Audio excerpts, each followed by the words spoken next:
C'est parti pour la vidéo numéro 2. Désolée en fait pour le bruit, je suis sur une rue passante puis on entend les voitures, mais c'est pas ce qui est important dans la vidéo. C'est sûr que je peux pas vous montrer en détail ce que j'ai fait, mais je tenais vraiment à vous donner le plus d'outils possible pour le moment. Puis un jour, si je vois que les gens sont vraiment intéressés, vous commenterez dans les commentaires si vous êtes intéressés à ce que je fasse vraiment un programme détaillé de comment je vais mieux. Moi, ça faisait des années que j'avais pas eu de break de douleur. Donc, les choses les plus aidantes, regardez sur Internet, c'est le shaking. Vraiment shaker tout le corps, les mains, les pieds, même la tête. Et de faire des respirations. Là, t'inspires, t'expires en faisant des bruits. Ça l'aide vraiment, ça a l'air tellement niaiseux, mais ça l'aide vraiment à faire sortir le surplus de stress de ton corps. Même si tu ne te sens pas stressé, ton corps, des fois, il emmagasine tout le stress.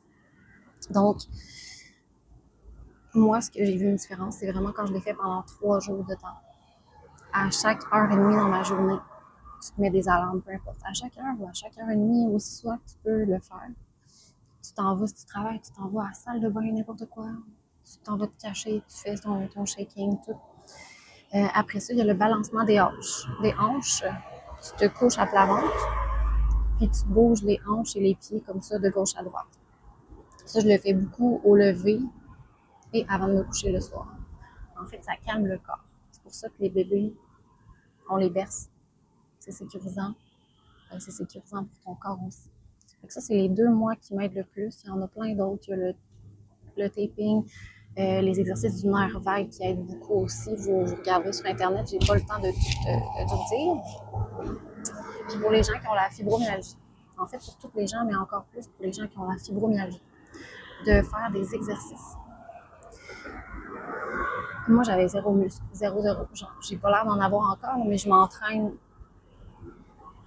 tranquillement. Là, je vais vraiment pas fort parce que justement, je suis pas forte. Ça l'aide à libérer les tensions parce que tu prends du muscle, donc t'es moins tendu. Puis sinon, tes os n'ont pas besoin de se tenir tout seul. Tu as comme du muscle autour pour enrober tes os. Donc, c'est vraiment... Ça, c'est winner aussi. Ça m'a vraiment aidé. L'alimentation, c'est ça. Ça joue un gros rôle. Donc, si vous voulez rechercher sur l'alimentation, puis surtout, ralentir.